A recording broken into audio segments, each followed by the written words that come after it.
Bonjour Yann, c'est Yaji. Ça c'est ma présentation en fait. Je vais faire comme un petit résumé parce que sinon ça durerait un peu trop longtemps comme vidéo. Mais pour commencer, euh, je vais. Ça, c'est en passant, c'est les gifs que je parlais comme ceux de 5-6 secondes un peu de violence. C'est un peu graphique comme on peut voir. Mais si c'est inacceptable, je pourrais les enlever, là. Mais je vais commencer par demander à mon public cible s'ils connaissent ces jeux. Le but là-dedans, c'est celui-là, c'est Counter-Strike Global Offensive, sorti il n'y a pas si longtemps, et encore plus récent, Call of Duty Advanced Warfare.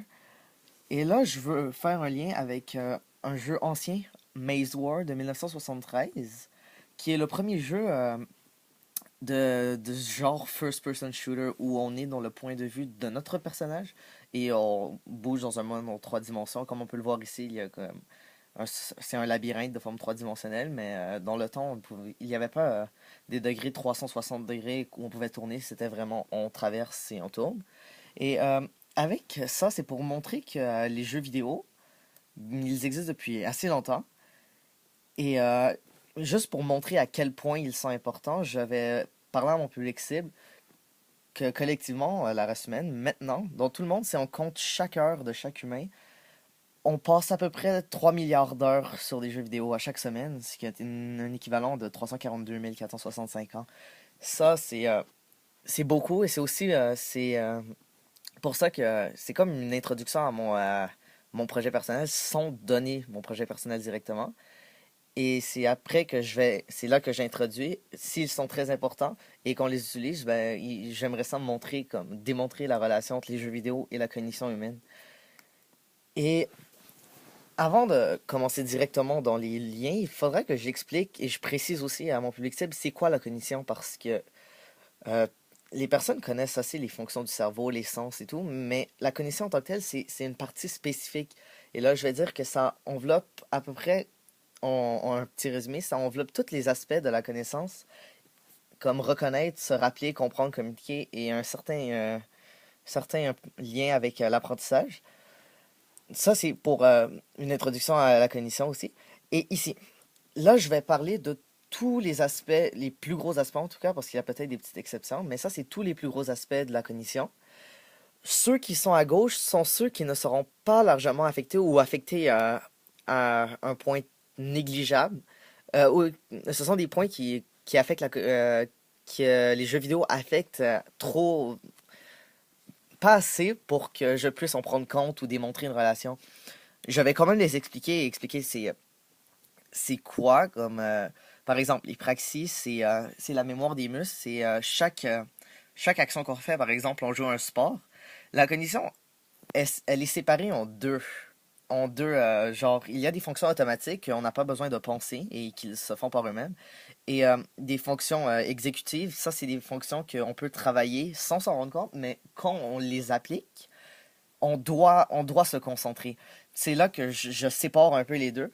Mais les praxis font partie des fonctions automatiques parce que, comme par exemple, je disais, si on joue un sport, on va dire le badminton par exemple, quand on frappe le volant avec notre raquette, au début c'est un peu difficile, on n'est pas capable, mais au fur et à mesure que l'on se pratique, on finit par comprendre comment que le mouvement fonctionne, et à chaque fois qu'on le répète, ce mouvement, on n'est pas en train de penser, ok, j'avais levé mon bras dans les airs, j'avais regardé le volant, j'avais le frappé. Toutes ces étapes se font vite, instantanément et automatiquement à un certain point. Maintenant, les gnosies, ça, c'est la capacité de reconnaître, de percevoir et reconnaître avec tous nos sens. Je vois une bouteille d'eau, par exemple, c'est ça. Avec mon sens de la vue, je vois la bouteille, mais je n'ai pas besoin de me dire dans ma tête, oh, c'est une bouteille, parce que c'est tellement rendu comme incrusté dans ma mémoire que c'est quelque chose qui se fait par lui-même. C'est la même chose, mais une bouteille d'eau, c'est vraiment un exemple précis. Ça peut se passer avec un son. J'entends un oiseau, le son d'un oiseau. Je vais pas penser, ah, c'est un oiseau, parce que c'est comme si on le sait déjà tellement qu'on est habitué. Ouais, les fonctions intellectuelles, ça, c'est le QI en tant que tel. C'est la moyenne. C'est une moyenne entre notre capacité de mémorisation et de la vitesse du traitement de l'information. que je reviendrai après, mais celle-là, je la mets ici parce que l'ensemble, les fonctions intellectuelles, l'ensemble de ce que je viens de nommer, tout ça n'est pas affecté. La mémoire n'est pas affectée par les jeux vidéo, que je vais expliquer ça aussi, mais la vitesse de traitement de l'information, elle l'est. C'est pour ça que je l'ai séparée, mais il fallait quand même que je l'inclue parce que c'est vraiment c'est une des gros aspects de la cognition. Ensuite, il y a le langage qui est séparé en deux. Les, euh, il est séparé entre la réception et au fait donner et recevoir. Autant écriture et lecture, chacun possède un aspect où l'on donne de l'information et un où on reçoit. Parler et écrire, c'est donner de l'information. Écouter et lire, c'est recevoir de l'information. Euh, Ça aussi, ça fait partie des aspects cognitifs, mais comme je le disais, ça ne va pas être affecté par les jeux vidéo autant. Et pour finir, la mémoire, qui est séparée en trois étapes. La première, c'est recevoir de l'information. La première fois que l'on reçoit de l'information, il faut évidemment la mémoriser. Mais après, la deuxième étape, pour que ça aille dans la mémoire à long terme, il faudra stocker l'information. Et troisième étape, c'est aller récupérer l'information. Une fois qu'elle est stockée, c'est aller retourner dans notre mémoire pour se rappeler de ce que l'on a mémorisé vraiment. C'est comme notre clé USB du cerveau, mais la mémoire non plus ne sera pas largement affectée. Par contre, il y aura la mémoire de travail. Celle-ci sera... Il y a une petite différence dont je viens maintenant. Maintenant, pour les aspects qui vont vraiment être affectés, ça sera les fonctions visuospatiales. Ça, c'est la capacité de pouvoir s'orienter dans un certain sens, mais pas s'orienter dans une ville. Plutôt s'orienter comme je vois un objet et je peux me l'imaginer dans ma tête en trois dimensions, pouvoir le tourner, le déplacer dans ma tête et me l'imaginer de le voir de plusieurs angles, seulement en le voyant d'un seul point de vue. C'est vraiment une rotation. Mais la rotation mentale, je vais y revenir beaucoup plus tard. Ça va faire partie des exercices. La mémoire de travail, celle-là, la différence avec la mémoire, c'est que c'est vraiment une mémoire à court terme. Euh, la meilleure façon de représenter ça, ça serait par des... Lorsque l'on reçoit un numéro de téléphone de quelqu'un, on s'en rappelle vite pour ensuite le noter, pour ne plus avoir à s'en rappeler. Et la preuve que c'est vraiment la mémoire de travail cet exemple utilise la mémoire de travail, c'est qu'une fois que l'on a noté le numéro, je pourrais attendre 20 secondes et redemander à la personne quel était ce numéro. Ils ne se rappelleront pas. La vitesse de traitement d'information, ça, c'est vraiment... je reçois de l'information et c'est la capacité de comprendre un peu tout. C'est ceux qui ont la plus vite vitesse de traitement de l'information sont ceux qui sont les meilleurs à l'école, mais pas nécessairement les meilleurs dans les travaux manuels et tout. Mais parce que la vitesse de traitement de l'information affecte plus les capacités psychologiques que les capacités physiques. C'est un peu lié aux praxis, mais non, ça a une parallèle avec les praxis qui est la mémoire des muscles, mais ce n'est pas, c'est juste une parallèle. C'est pas parce qu'on a une vitesse de traitement de l'information rapide que on a une capacité d'apprendre quelque chose physiquement vite. L'attention, ça c'est la capacité de pouvoir maintenir son attention sur quelque chose en précis en ignorant tout stimuli qui viendrait interférer avec notre relation. C'est comme si je veux regarder quelque chose et il y a plein d'objets autour, mais j'ignore tous les objets pour maintenir mon attention là-dessus. Ça aussi, je vais y revenir après dans des exercices. Et ensuite, les fonctions exécutives, ça, c'est juste pour les nommer parce que ils englobent un peu plus que le reste. Le reste, c'est vraiment l'aspect précis, mais les fonctions exécutives sont encore séparées en plusieurs autres aspects que je vais revenir après. Comme je disais, il y a les fonctions automatiques qui est exécutive, mais les fonctions exécutives, c'est vraiment... là, je vais comme expliquer quelque chose. Avec la cognition, c'est ce qui peut faire en sorte qu'une personne qui est considérée intelligente fait des choses stupides. Pas dans l'inhibition et le jugement, ça ne va pas le concerner, mais dans l'organisation et la planification, lorsque une personne a une vitesse de traitement de l'information très vite, elle va savoir développer des trucs pour pouvoir travailler plus vite. Mais ces trucs-là, ça peut finir par faire la personne qui les utilise changer complètement le problème. L'organisation de l'information, comme je disais, s'il l'organise trop bien, quitte à avoir à modifier l'information, ça se peut que la question ne soit, qu'il réponde à une question qui n'est pas celle qu'on lui a posée. L'inhibition, ça c'est, je donne, c'est quand, au fait, je vais te donner un petit résumé de l'inhibition et du jugement et je vais ensuite montrer encore plus comment que on peut voir comment que c'est exprimé par nous. Le jugement aussi, je vais le montrer. C'est ici comme là, je vais poser une question simple. Si je dis une batte de baseball et une balle de baseball coûtent 1,10$ ensemble, la batte de baseball coûte 1$ de plus que la balle, combien coûte la balle? Si j'aurais posé cette question à des élèves qui n'avaient pas encore appris l'algèbre, c'est presque sûr qu'à 99% du temps, ils vont répondre que la balle va coûter 10$, 10 sous, mais ce qui est faux. Et ça, c'est exactement une preuve du traitement de vitesse de l'information. Quand les personnes lisent cette question, le, la batte de baseball coûte 1$. À partir du début jusqu'à ici, ils vont bien comprendre, ils vont bien le lire, rien va être skippé. Mais juste ces deux mots, juste ce petit bout de plus que la balle, cette information va être considérée comme négligeable. Et avec l'organisation et des trucs pour aller penser plus vite, les personnes vont ignorer cette partie et vont voir que ah, la batte de baseball coûte 1$, donc pour que ça donne 1,10$, la balle doit coûter 10 sous. Mais ce n'est pas vrai parce que si on lit bien la question, si la batte de baseball coûte 1$, la balle devra coûter. Ah non, si la balle coûte 10 sous, la batte de baseball devra coûter 1$ de plus, ce qui donne 1$ 10 sous. Et 1$ 10 sous plus 10 sous, ça donne 1$ 20 sous, ce qui n'est pas vrai. C'est Je vais continuer comme ça avec des exercices et pour montrer avec un exercice, je leur fais répondre et je leur explique comment que le raisonnement et comment que la connexion affecte le raisonnement. C'est tout dans le but pour mieux faire comprendre les aspects qui sont influencés par la cognition. Le deuxième, je donne un résumé. Chantal est une femme dans la vingtaine qui étudie en droit. Elle est très passionnée par son travail et compte devenir avocate un jour. De plus, elle fait partie d'une association féministe depuis que sa dernière relation termina très mal. Là, ça, c'est un résumé de la vie d'une femme. J'ai mis en contexte mon public cible. Là, je vais leur demander qu'est-ce qui est plus probable qui arrive plus tard dans la vie de Chantal. Un, elle devienne avocate. Ou deux, elle devienne avocate et euh, elle, euh, elle, elle devient chef de son parti, de son association féministe. Et la plupart des personnes, ils vont dire, ah, elle va plutôt faire partie des deux parce que, leur jugement, que ouais, je voulais aborder, pas maintenant.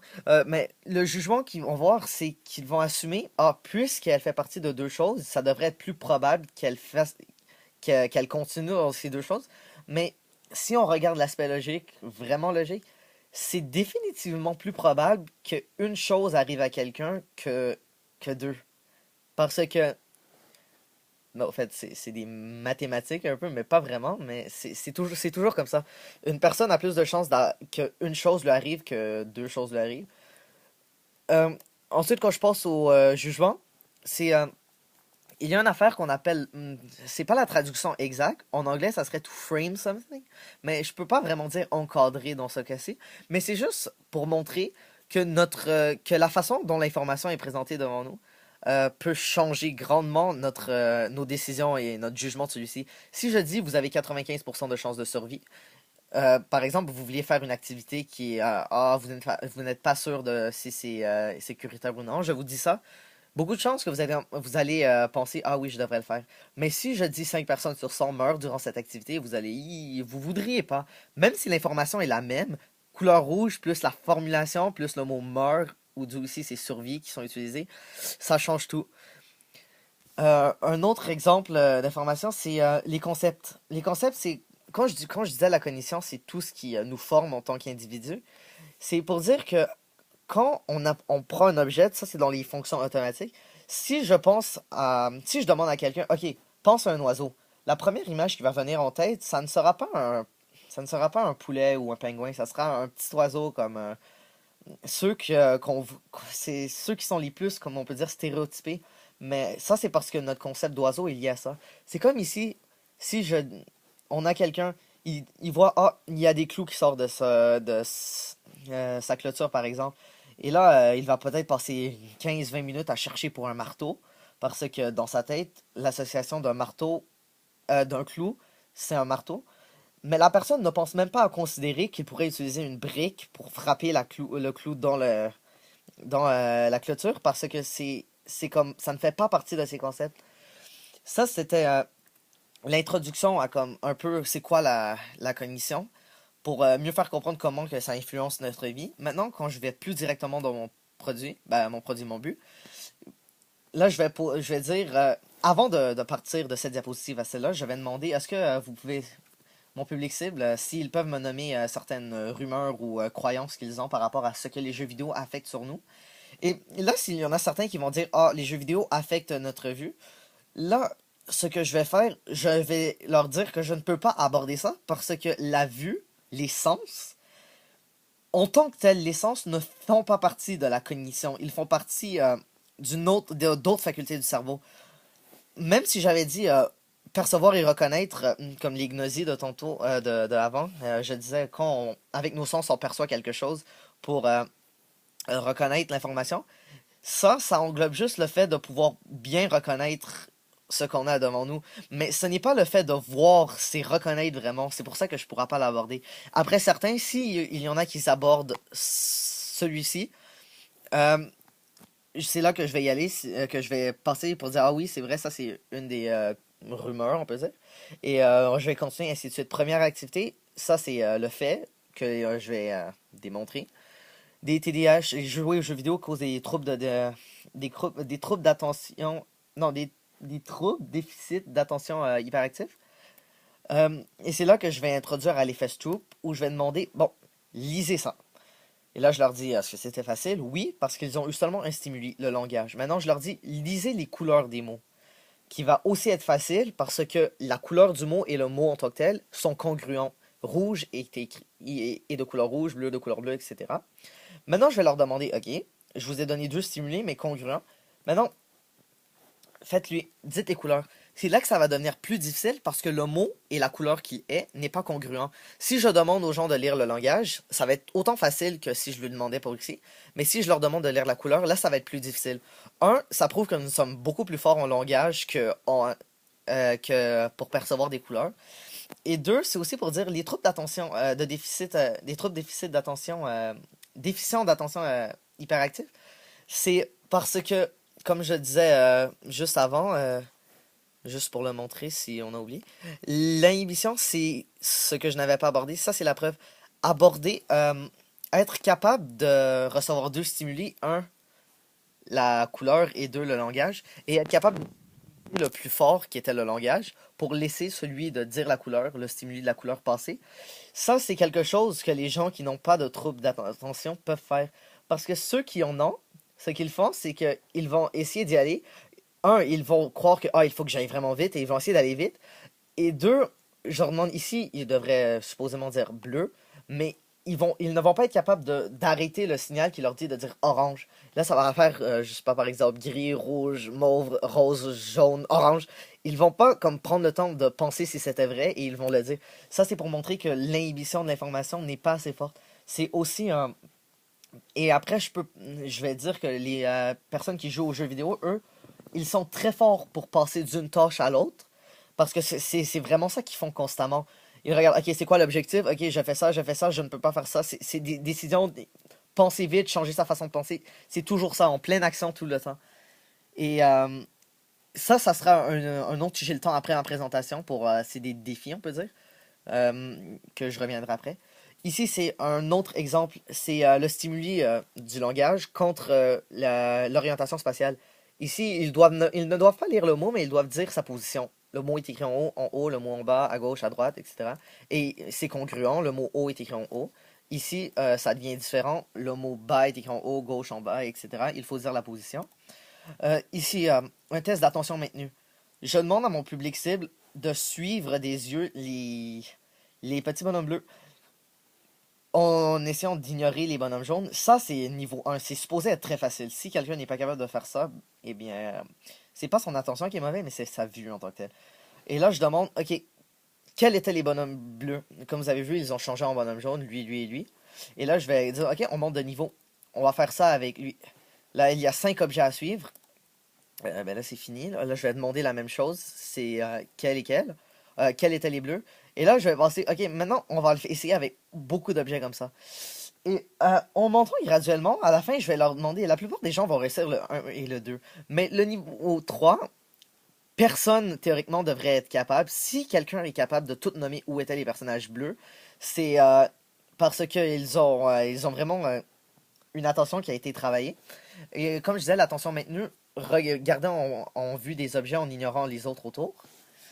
Euh, et là, je vais expliquer que l'attention maintenue et de garder plusieurs objets en vue, c'est constamment utilisé par les personnes qui jouent aux jeux vidéo encore là, parce que dans des exemples, ah, il y a un ennemi ici, ah, j'ai le signe d'une grenade qui est apparu à côté de moi, il faut que je m'éloigne, quelque chose du genre, et je ne sais pas, moi, mon ami, il a besoin d'aide, je le vois. On regarde plusieurs objets, notre vue n'est pas en tunnel, c'est pas qu'on regarde un seul endroit.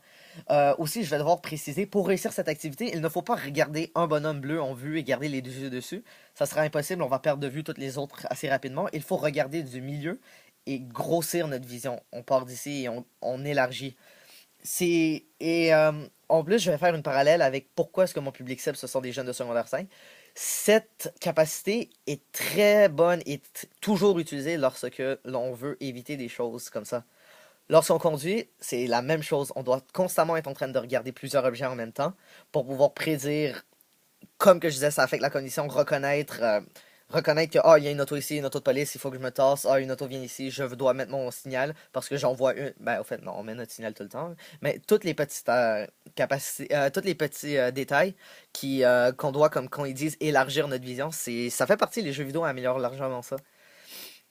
Après, un autre test, la mémoire à court terme qui affecte la mémoire de travail. Je demande, il y aura des carrés qui vont apparaître avec des chiffres dedans. Regardez et trouvez. Là, j'ai vu, ça a disparu assez vite, mais c'est fait exprès. Là, il faut que je dise où était le carré 1, 2, 3 dans l'ordre. Là, c'est 1, 2, 3. Et là, je continue. Ok, avec 5 objets, 1, 2, 3, 4, 5. On continue avec. Maintenant, on va le faire avec 9 objets. À 9 objets, personne ne devrait être capable. C'est. Personne, comme. Même si on s'entraîne, il faudrait 8 objets, ça serait limite. 9, ça, c'est un peu superhumain. Parce que l'humain n'a pas évolué pour être capable de mémoriser plusieurs objets dans un si peu de temps. Et là, je vais montrer que c'est la capacité de pouvoir voir, si on est capable de voir plusieurs objets comme ça en si peu de temps, c'est ça peut être utilisé pour lorsqu'on utilise la mémoire de travail que j'avais mentionné avant pour mémoriser des numéros de téléphone ou pour faire des calculs mentaux. Parce que pour des petites équations 5 plus 8, c'est juste comme c'est une étape. Mais si je donne des grosses multiplications, limite un peu comme des 20 fois 35, on peut bien savoir nos multiplications, mais se rappeler de. Parce qu'on le fait par étapes, 20 fois 35, je vais devoir prendre mon 5 fois 20 plus 30 fois 20. Se rappeler de 5 fois 20 pendant que l'on fait le calcul de 30 fois 20, ça utilise la mémoire de travail parce que si je fais deux étapes, mais j'ai oublié la première, il faut que je recommence. Là, je recommence la première, j'ai oublié la deuxième et c'est fini. Mais les jeux vidéo améliorent ça. Les personnes qui jouent aux jeux vidéo ont une plus large mémoire de travail. Et là, je vais montrer on peut s'entraîner pour l'améliorer. Comme les singes ont naturellement la capacité à avoir une. Si je montre une vidéo, là, c'est le même exercice. Il fait à 9 chiffres, lui, et ça lui prend autant de temps que j'avais montré. Euh, Ensuite, il y a la rotation mentale. Ça, c'est parce que là, je vais introduire à mon public cible qu'est-ce qui serait comment est-ce que, si les jeux vidéo sont si importants et ils améliorent certaines facultés, comment est-ce qu'on pourrait les utiliser pour mieux affecter les personnes? Certains, parce qu'il y a toujours le débat de les jeux vidéo affectent mal le cerveau, la cognition, ben le cerveau, mais là, moi, j'aborde la cognition. Ça l'affecte bien, etc. Et là, je veux montrer que il y a certains exercices qu'on peut faire pour améliorer la cognition d'un individu. Là, je vais faire la rotation mentale consiste à, je donne une image cible et je dis quelle est l'image de cette image qui est tournée. Là, c'est en deux dimensions. Deuxième image est la bonne, le reste, non. Là, je le fais encore. Et là, je vais dire, on va passer en trois dimensions. Quelle est l'image qui a été tournée? Un deuxième exemple. Et là, je vais dire que je vais leur parler de est-ce que vous voyez comment est-ce que ça fait travailler le cerveau? Ça n'a pas l'air de jeux vidéo où on ne pense pas. Parce que ici, la différence, et lors des jeux vidéo, toutes les fonctions que j'ai, toutes les aptitudes cognitives que j'ai montrées avant, elles sont, oui, améliorées, mais elles sont améliorées à un long rythme où il faudrait jouer pendant très longtemps pour voir un effet considérable. Mais la preuve est que l'on n'a pas l'air de vraiment travailler le cerveau quand on les fait. Mais ici, ce petit exercice pas très long a l'air tellement... Ça fait travailler le cerveau plus, on le sent vraiment. C'est pour montrer que certains exercices peuvent améliorer la cognition d'un individu, mais c'est là que oui, c'est ça. Là, une fois que je vais parler de ah, on pourrait l'utiliser, on pourrait bien les utiliser, et je vais faire une parallèle avec pourquoi est-ce que si les jeux vidéo l'améliorent et ils sont le fun à jouer, mais les activités comme ça qui travaillent beaucoup le cerveau ne sont pas le fun à jouer. Pourquoi est-ce qu'on devrait se préoccuper de faire ça? On pourrait autant bien faire les jeux vidéo. Et c'est là que je parle du mauvais côté. Je devais demander, est-ce que vous êtes familier avec le système de récompense? C'est, et c'est ce qui cause des addictions. Parce que lorsque l'on accomplit quelque chose qui est bénéfique à la survie, comme manger, dormir, le système de récompense de notre cerveau, qui est aussi en partie qui a un lien avec notre cognition, parce que l'on reconnaît les émotions. On reconnaît les émotions et les sentiments de plaisir, de motivation, de désir d'apprendre. Ça, ce sont certains sentiments que l'on expérience lorsqu'on joue à des jeux vidéo. Et si on les reçoit constamment, ça donne l'effet des drogues, ça donne une addiction. C'est pour ça que améliorer la cognition est avec les jeux vidéo est une épée à double tranchant, et qu'il faudrait trouver un moyen c'est bon de prendre ça petit à petit, mais jamais d'utiliser ça à long terme, même parce que les mauvais effets à un certain point vont complètement nullifier les bons effets que les jeux vidéo peuvent avoir. Euh, et c'est là que j'embarque le début de la conclusion, qui est la métaphore du brocoli et du chocolat. Le brocoli est toutes les bonnes, les bons points de comment les jeux vidéo améliorent la cognition, comment une personne peut être plus attentive, mieux travailler, jusqu'à même, on peut y aller jusqu'à là. Et là, le chocolat, ça c'est les aptitudes, et le chocolat, ce sont le jeu vidéo. Sauf que si je mettrais des jeux vidéo avec des exercices spécifiquement faits pour améliorer des capacités, ça donne quelque chose que les gens n'aiment pas. Un des plus gros exemples, ça fait un peu longtemps, mais sur le DS, il y avait un jeu qui s'appelait Brain Age. Et ça n'a pas été très populaire parce que même si c'était un jeu, ce n'était pas amusant à jouer. Oui, et c'est là que dans mon questionnaire, à la fin, il y aura une question qui demande une question bonus, on peut dire. Ça sera comment est-ce que vous avez une idée d'un jeu que l'on pourrait faire qui serait plaisant à jouer et qui améliorerait comme plus directement la cognition. Au lieu d'être petit à petit avec risque d'addiction, ça pourrait être un jeu qui améliore la cognition, comme un jeu qui emploie les exercices que j'ai montrés, mais qui est camouflé par le désir qui est camouflé au point où on a un désir d'apprendre. Parce que si je dirais à quelqu'un de jouer à plusieurs variations de d'attention maintenue, mais sans avec un fond d'écran blanc, rien d'autre, juste comme ça ne va pas marcher. On va perdre le goût, et une fois qu'on perd l'intérêt, on perd le désir d'apprendre. Ça affecte largement la mémoire. C'est fini. Et c'est ça. Ça sera un peu ça ma présentation. Si vous voulez me parler des GIFs que je vous avais mentionnés avant, si je dois les enlever ou les modifier, sinon au pire, je vais mettre des images. Si vous voulez m'envoyer un message, ça serait gentil. S'il y a des choses à améliorer et tout, je prendrai les commentaires bien. Merci.